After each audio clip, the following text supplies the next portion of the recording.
Hey guys, today we have on the one and only Britain Covey from the Philadelphia Eagles. What's up, man?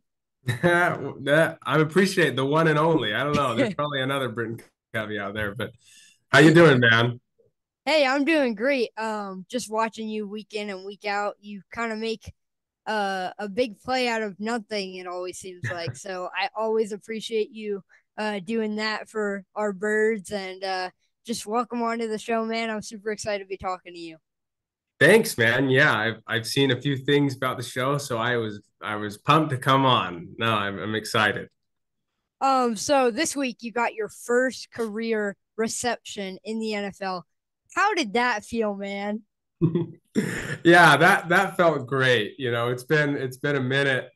It's funny, I still view myself as a receiver more than just a punt returner, but I'll never be ashamed saying I'm behind Devontae Smith and AJ Brown, those guys, so they're pretty good. But I'm excited. I think uh, there's a lot of things that I've learned from them, and I feel like I've been a sponge, just soaking up all the information, and I'm excited. I have a lot of idols in my career that I've looked at, like Danny Amendola, Julian Edelman, guys like that I hope to be like one day. So felt good to finally get the first one under.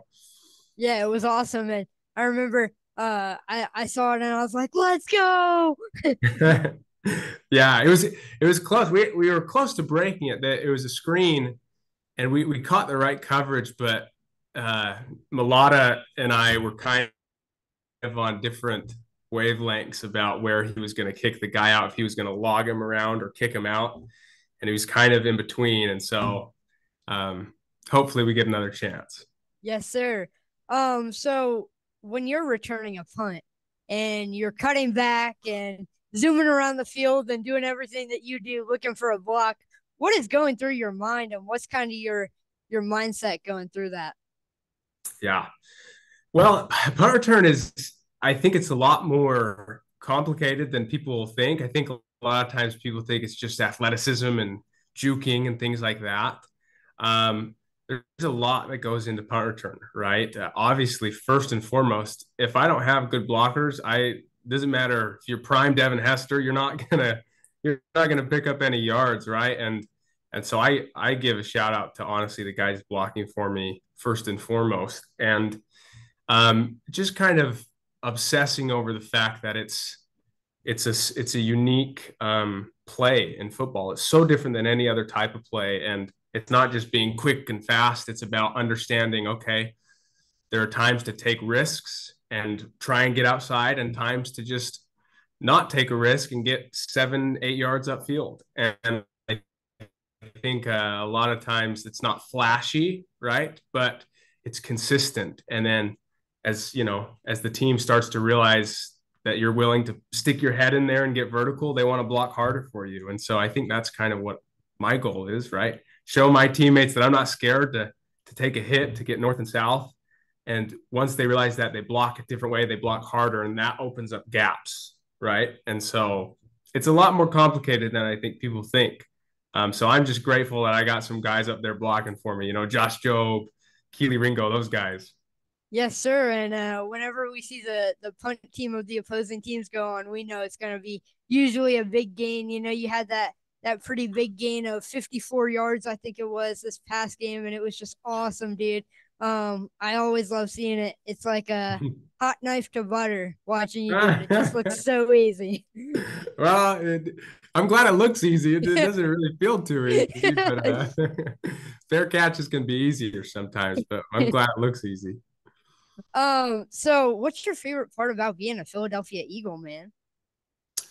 Ooh, that's a great question. I've never been a part of a different organization, so I don't really know, but I have a lot of teammates who have, and they all just say such great things about this organization as compared to others, just how well run it is, how serious they take everything. I mean, even just the fact that we've won so many games and we're still just like harping on things, saying we have so much to improve on. I feel like that's different than a lot of places.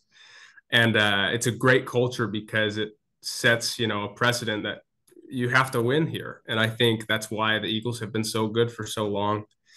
And it's great to have some great leaders too, right? Like BG, Kelsey, Lane, all those guys just to look up to, and hopefully we can convince them to stay a few more years. But who knows? I'm just grateful I get to play with them. Yes, sir. I mean, some of the best in the game, and like you said, just great leaders. And I was Totally. at the Super Bowl last year, and I got to talk to Jalen after, and just his mindset straight after the loss, of we just need to get back in the room and get better as a team. Man, it's magical, and something's bound to happen this year. Totally. Yeah, Jalen's such a good leader. I mean, he's everything you want in a captain, a leader, and um, it's fun to get to know guys like Jalen outside of football too, because our lives aren't just football. I know everyone hopes that they are and thinks that they are, but even me, I'm married with a kid, right? And it's it's fun to be a part of an organization with a lot of good people, just really good guys. Yes, sir. I got a few more questions for you.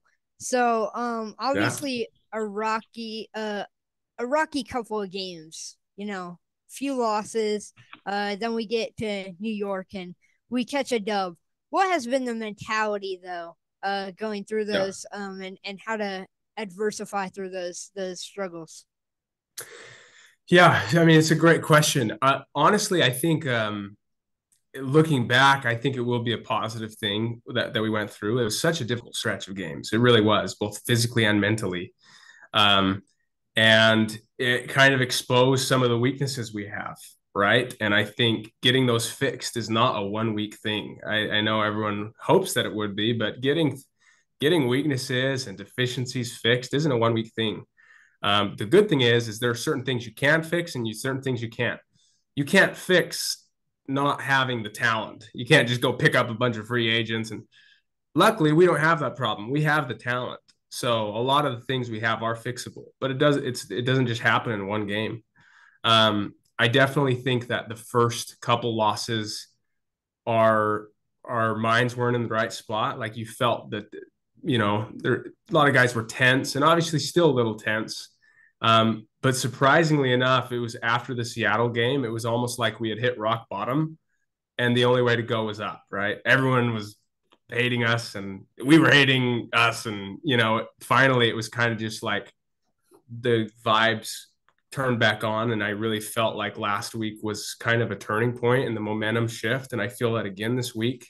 But I didn't feel that the first two weeks, right? I feel like we were so frustrated trying to figure things out that we didn't um, really get back into the good mindset that has such an effect on the game. So I think we're trending in the right direction, and uh, every week's like a playoff game now, right? Got to win them. Yes, sir. You mentioned that Seattle loss and all the fans kind of turning on you guys. It kind of puts that extra pressure on you, but you know what they say, pressure makes diamonds. So it's it's really great to see you guys win last weekend.